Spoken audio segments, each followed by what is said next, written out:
بسم اللہ الرحمن الرحیم وبہ نستعین۔ حضرت امام جعفر صادق علیہ السلام کے حالات میں ہمیں اسی حوالے سے ایک واقعے کی طرف توجہ مبذول ہوتی ہے کہ جس طرح ہر معصوم کو اللہ تعالیٰ نے جو ذمہ داری دی انہوں نے ادا کی، مگر ظالموں نے انہیں شہید کر دیا، جس کے حوالے سے معصوم کا ارشاد ہے ما منا الا مقتول او مسموم، ہم میں سے ہر ایک ایسا ہے یا اسے قتل کیا گیا یا اسے زہر دیا گیا۔ امام جعفر صادق علیہ السلام کا شمار بھی انہی شہداء میں سے ہوتا ہے کہ جنہیں صرف اسی جرم میں شہید کیا گیا کہ وہ اللہ کا پیغام ہو بہو لوگوں تک پہنچاتے تھے اور لوگوں کو عدل کی پیروی، حق کا اتباع، شریعت کی پابندی کی تلقین فرماتے تھے۔ ظاہر ہے کہ یہ سب باتیں وہ ہیں کہ جو ظالموں اور غاصبوں کو کسی صورت میں بھی برداشت نہیں ہو سکتی۔ چنانچہ جس طرح سلسلہ شہادت حضرت پیغمبر اسلام صلی اللہ علیہ وآلہ وسلم سے شروع ہوا، یقیناً ظاہری طور پر تو انہیں تلوار سے شہید نہیں کیا گیا، مگر تاریخ کے مستند حوالوں سے یہ ملتا ہے کہ انہیں زہر دیا گیا۔ اور اسی طرح ان کے بعد مولا کائنات امیر المؤمنین علی ابن ابی طالب علیہ السلام کو ابن ملجم ملعون نے تلوار کے وار سے شہید کیا، اور یہ وہ واقعہ تھا کہ جس پر وہ یہ سمجھتے تھے کہ شاید ان کے ظاہری قتل کرنے سے ان کا حقیقی قتل ہو جائے گا اور یہ مٹ جائیں گے، ختم ہو جائے گا، ان کا نام و نشان باقی نہیں رہے گا، مگر اللہ نے ان کے ناپاک ارادوں کے برعکس ان ہستیوں کی حقیقی حیات کو قائم رکھا۔ اور امیر المومنین نے آخری جملہ جو فرمایا اس سے ظاہر ہوتا ہے کہ مولا کو اس بات کا یقین تھا کہ ان کا قاتل اپنے مقصد میں کامیاب نہیں ہو سکتا، اس لیے انہوں نے فرمایا فزت ورب الکعبہ، مجھے رب کعبہ کی قسم میں کامیاب ہو گیا۔ یہ کامیابی کیا تھی؟ ظاہری طور پر عام معیاروں کے حوالے سے اسے شکست کہا جاتا ہے کہ کوئی قتل کر دیا جائے، مگر اللہ کے نظام شہادت میں اس کا فلسفہ ہی کچھ اور ہے۔ شہید کو زندہ اس لیے قرار دیا گیا ہے کہ اس کی موت سے اس کے مقصد کو زندگی مل جاتی ہے۔ مولا کائنات کی شہادت سے ان کے مقصد کو حیات ابدی مل گئی۔ اسی طرح سے امام حسن علیہ السلام نے بھی شہادت پائی اور معاویہ کے ناپاک عزائم خاک میں مل گئے۔ سید الشہداء امام حسین علیہ السلام کی شہادت عظمیٰ، سید الشہداء، یہ وہ شہید اعظم ہیں کہ انہوں نے بھی اسی مقصد کو حیات بخشی کہ جو مقصد امام سے پہلے ائمہ کا تھا، اور انہوں نے اس مقصد کے تحفظ کے لیے شہادت کو قبول کیا۔ اس کے بعد امام زین العابدین علیہ السلام کی تاریخ سب کے سامنے ہے، امام محمد باقر علیہ السلام کی تاریخ سب کے سامنے ہے، مگر ظالموں نے اس سلسلے کو یہاں تک ختم نہیں کیا، بلکہ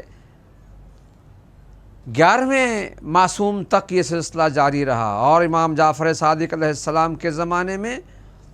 وہی تاریخ دہرائی گئی اور امام کو زہر دے کر شہید کیا گیا۔ اموی اور عباسی سلاطین و خلفاء یہ سمجھتے تھے کہ شاید اہل بیت کے ان افراد کو قتل کر کے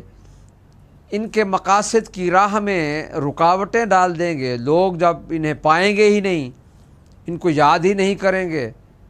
بلکہ برعکس درباروں میں پروپیگنڈے کیے گئے اور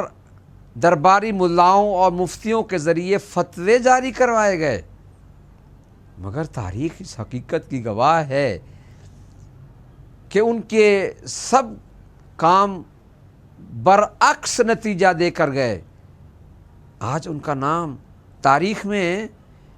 یا تو ہے نہیں، اور اگر ہے تو اتنے برے اعمال کی نسبت سے انہیں یاد کیا جاتا ہے کہ کوئی عاقل و عادل اور شریف مسلمان و انسان انہیں کوئی عزت کی نگاہ سے نہیں دیکھ سکتا ہے۔ کوئی انہیں ظالم کہتا ہے، کوئی انہیں قاتل کہتا ہے، کوئی انہیں غاصب کہتا ہے، کوئی انہیں آمر کہتا ہے، کوئی انہیں لٹیرا کہتا ہے۔ یہاں تک کہ میں نے ایک کتاب میں، جس کے مؤلف اہل سنت کے معروف عالم دین ہیں، انہوں نے اپنی کتاب میں یہ لکھا کہ یقیناً خلافت اور امامت، خلافت اور ملوکیت یہ آپس میں ٹکراتے رہے، اور حقیقی خلافت اور حقیقی امامت آل محمد کے پاس رہی، اور آمریت و ملوکیت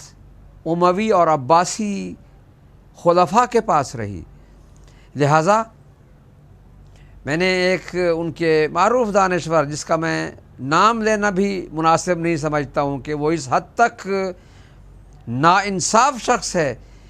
کہ اپنی کتابوں میں لکھنے کے باوجود پھر بھی ان آمروں اور غاصبوں کو رضی اللہ تعالیٰ عنہ کہتا ہے۔ وہ اپنی کتابوں میں لکھتا ہے کہ معاویہ نے یقیناً ملوکانہ اور شاہانہ نظام قائم کیا تھا، اور نص کے مقابلے میں اجتہادی راستہ اختیار کیا تھا، اور اپنی رائے دین میں ٹھونسی تھی۔ اس کے باوجود وہ کہتا ہے کہ یہ خطائے اجتہادی ہم کہہ سکتے ہیں، ان کی اجتہادی غلطی ہے۔ عجیب بات ہے، دین میں خرابیاں پیدا کرنے والا شخص اور نفس زکیہ کا قاتل، اسے خطائے اجتہادی کہہ کر بری کر دیا جاتا ہے۔ میں کہتا ہوں کہ جو معصوم کا قاتل ہو وہ رضی اللہ نہیں ہو سکتا ہے، وہ لعنت اللہ علیہ ہے۔ اور اسی طرح سے ہر وہ شخص کہ جو اس کے ساتھ شریک کار رہا، مرد ہو یا عورت، وہ کسی اچھے لقب کے مستحق نہیں ہے۔ یہ بات پھر بھی دہراؤں گا کہ یہ اتحاد بین المسلمین کے خلاف بات نہیں ہے، یہ حق کا اظہار ہے۔ اتحاد بین المسلمین کا مطلب ہی یہ ہے کہ ہم حق کی پیروی میں اکٹھے ہوں۔ باطل کو حق کہہ کر اکٹھے ہو جانا یہ اتحاد نہیں ہے، یہ اختلاف ہے، افتراق ہے، یہ نفاق ہے۔ امام جعفر صادق علیہ السلام کی شہادت کے پس منظر کو اگر آپ دیکھیں تو واضح طور پر معلوم ہوتا ہے کہ یہ اسی ظلم و استبداد کا تسلسل تھا کہ جو مولا کائنات علیہ السلام کے زمانے سے شروع ہوا اور چھٹے امام تک پہنچا۔ 25 شوال تاریخ اسلام کا وہ سیاہ دن ہے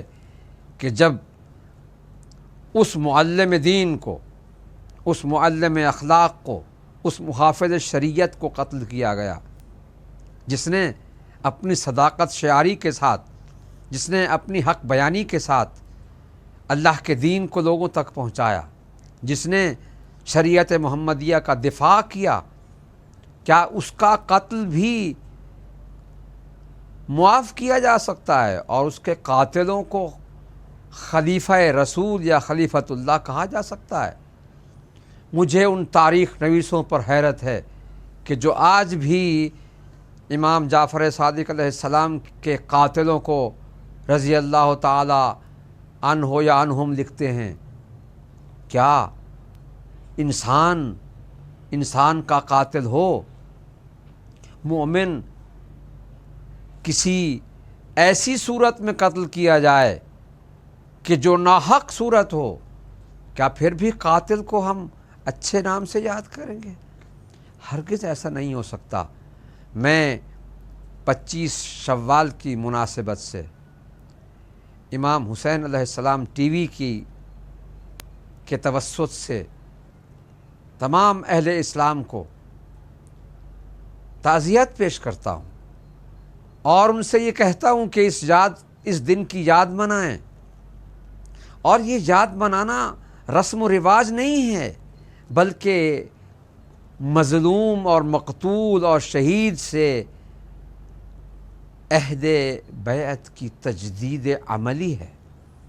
ہم ان سے دوبارہ اپنی عقیدت، اپنی محبت، اپنی مودت، اپنی اس چاہت کا اور اس ایمانی تعلق کا اظہار کرتے ہوئے ظالم سے نفرت کرتے ہیں۔ اسی لیے ہمارے فروع دین میں تولا اور تبرہ شامل ہے۔ ہم ان کی معصومین کی ولایت کا اقرار کرتے ہیں اور غاصبوں سے برات کا اظہار کرتے ہیں۔ اس میں گالی گلوچ اور سب کا کوئی دخل نہیں ہے۔ لہٰذا میں تمام مراجع اعظام، علماء کرام، دانشوروں، مفکروں، محققوں، مسلمانوں اور حقیقی کلمہ گو حضرات کی خدمت میں